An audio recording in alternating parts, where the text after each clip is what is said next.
पहले बताइए कि क्या परेशानी होता है अगर केतु अगर खराब हो किसी का तो। अगर मन आपका हाँ ना के बीच में घूम रहा है, करे ना करे, करे ना करे, करेंगे तो ये हो जाएगा, नहीं करेंगे तो ये हो जाएगा, अगर इस कंफ्यूजन में अगर आप हैं, तो अगर शारीरिक समस्या अगर बहुत ज्यादा है तो आप समझिए कि केतु के शिकार हैं। केतु के प्रभाव में आप आते हैं तो दुर्घटना का जो कारण केतु कभी कभी बन जाता है, ऐसा लोग बोलते हैं। तो वो भी आपको इस वीडियो में जानने को मिलेगा। मानसिक रूप से बहुत ज्यादा अगर बेचैन है तो आप समझिए कि राहु से ग्रसित हैं। केतु से बचने का उपाय, केतु के प्रभाव को कम करने का उपाय आपको इस वीडियो में मिलेगा, उसका रेमेडीज भी आपको मिलेगा। तो देखिए वीडियो।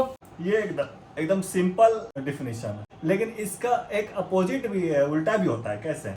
वीडियो देखने में कोई पैसा नहीं लगता है और अपने सगे संबंधियों को जो ज्यादा अध्यात्म की तरफ बढ़ रहे हैं, पैसा नहीं कमा पा रहे हैं, उम्र बहुत हो गया है, कमा नहीं पा रहे हैं, डिसीजन नहीं ले पा रहे हैं, दुर्घटना होता है उनके साथ, तो एक बार जरूर उनको बोलिए कि एक बार ये वीडियो पूरा देखें, शेयर कीजिए।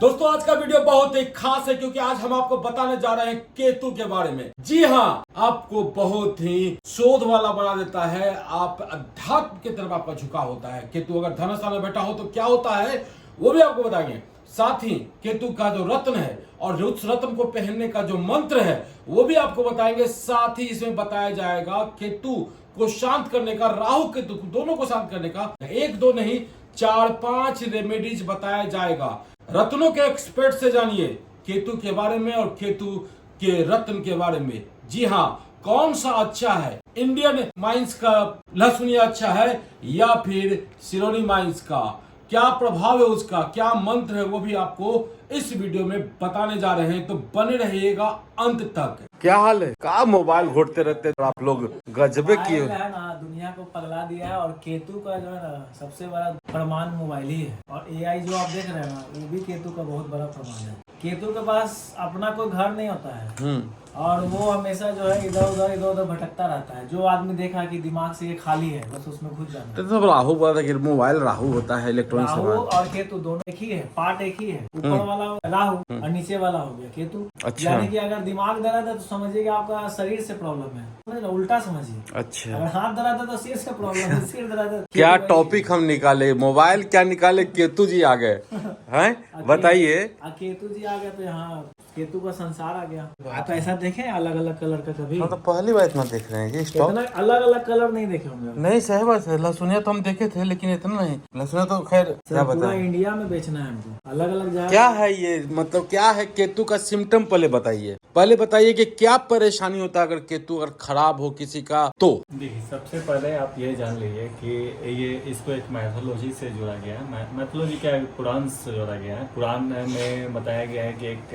असुर थे जो अमृत पान कर लिए थे और उनके पास असीम शक्ति हो गए थे, वो अमर हो गए।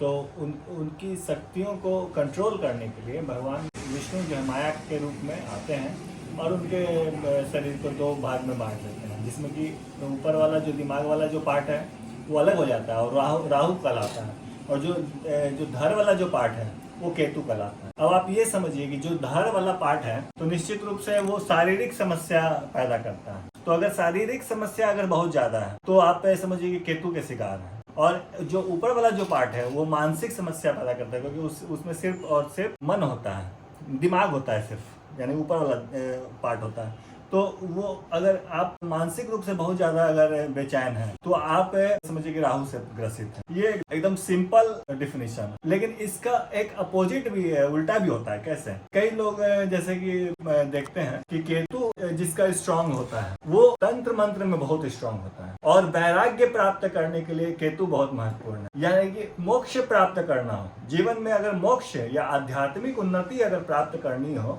तो आपको केतु से बढ़ के कोई ग्रह नहीं है। आप ये समझ लीजिए, अगर केतु और बृहस्पति दोनों अगर आपके फेवर में है तो समझिए कि आप तो मतलब बहुत बड़े संत हो जाएंगे, या फिर मतलब ईश्वर प्राप्ति हो जाएगी आपको। तो आप ये सोचिए कि कैसे ये चीज हो सकता है कि केतु तो शारीरिक रूप से ये काम करता है, मैंने पहले बताया, तो फिर मानसिक में कैसे वो आपको मतलब ईश्वर प्राप्ति में कैसे मदद करता है। तो आप सिंपल आप ये समझिए कि जैसे कि जिसके पास दिमाग होता है उसी में भटकाव भी होता है। आप ये चीज समझ सकते हैं कि किसी के पास अगर दिमाग है और बहुत ज्यादा वो सोच रहा है तो निश्चित रूप से भटकाव होगा। और मन को एकाग्र करने के लिए सबसे पहले तो आपको दिमाग को कहीं रखना पड़ेगा। तो दिमाग को रखने के लिए तो आपके पास दिमाग शून्य होना पड़ेगा, और यही शून्यता जो है वो केतु का पहचान है, क्योंकि उसके पास तो दिमाग नहीं है। तो वो एक शून्य में उसका हमेशा जो है मन लगा रहेगा, और इस कारण से वो जो है वो ईश्वर प्राप्त बहुत जल्दी हो जाता है। जैसे मान लीजिए कि किसी गुरु का ज्ञान प्राप्त करना है तो सबसे पहला शर्त यही होता है कि उसके पास अपना कोई मतलब दुर्बुद्धि ना हो, या अपना कोई ज्ञान ऐसा ना हो कि उसको सुधारने में बहुत समय लगता है। कई लोग ऐसा बोलते हैं, गुरु लोग भी बोलते हैं कि अगर आपके पास कोई ज्ञान नहीं है तो हम आपको बहुत जल्दी सिखा देंगे, लेकिन आपके पास अगर ज्यादा ज्ञान है तो फिर उसको तो सुधारने में बहुत समय लग जाएगा। तो यही है केतु का, यही पहचान है। केतु जिसका भी अच्छा रहेगा वो खराब जिसका रहेगा पहले ही बताइए। खराब के लिए तो मैंने बताया है कि शारीरिक समस्या उसको बहुत ज्यादा आएगा, उसको दुर्घटना होने का चांस रहेगा, उसका मन जो है विच्छिन्न रहेगा, क्योंकि खराब होने का मतलब ही हो गया कि उसके केतु जो है उसको कहीं ना कहीं मतलब अकेलापन महसूस होने रहेगा। अकेलापन महसूस होगा या अकेलापन में रहेगा भी मतलब कि वो जो है परिवार से अलग रहेगा, दोस्तों से अलग रहेगा। केतु किस घर में बैठ जाता है तो दिक्कत देता है? देखिए केतु जैसे कि इसको अशुभ ग्रह में माना जाता है, तो जनरली माना जाता है कि शुभ घर में बैठेंगे तो ज़्यादा ये मतलब परेशानी पैदा हो जाएगा। और इसका उल्टा है कि अगर जैसे कि मान लीजिए 6ठा 8वां और 12वां घर को 2 स्थान माना जाता है, यानी खराब घर माना जाता है। सिंपल लैंग्वेज में 2 मतलब कि दुख देने वाला।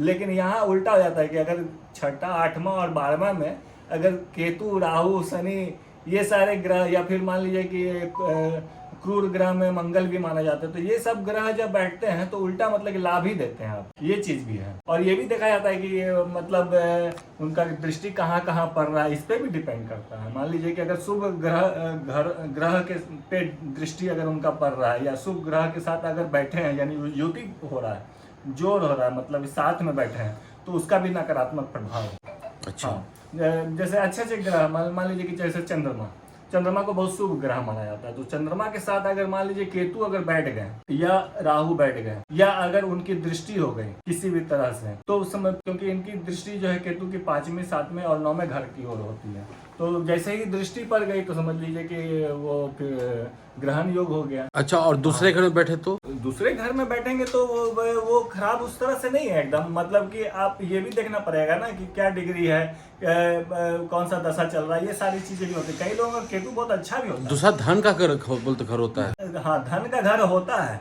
लेकिन मारक भी तो होता है ना, मारक भी माना जाता है। तो कुछ मामले में धन प्राप्ति के लिए तो आपको तो हमेशा मेहनत करना ही पड़ता है। तो मन में ये एकाग्रता भी तो लाता है ना केतु। तो हर चीज का मतलब प्रॉस एंड कॉन्स दोनों होता है। तो अगर जैसे मान लीजिए केतु अगर दूसरे घर में बैठे हैं तो आपको धन प्राप्ति करने का मतलब पूरी तरह से आप एकाग्र होकर धन प्राप्त करेंगे, भी तो है। और कहाँ कहाँ मतलब कौन कौन ग्रह वहाँ और बैठे हैं इस पे भी डिपेंड करता है। फिर मारक भी है, मारक स्थान है वो दूसरा घर, तो मारक स्थान में अगर केतु बैठे हैं तो समझिए कि मारकता को कम करेंगे। चलिए, लाभ क्या है बताइए। सबसे बड़ा तो लाभ यही मैंने बोला कि आध्यात्मिक उन्नति तो सबसे बड़ा चीज है ना, अध्यात्म प्राप्त करना। मन का भटकाव नहीं रहेगा।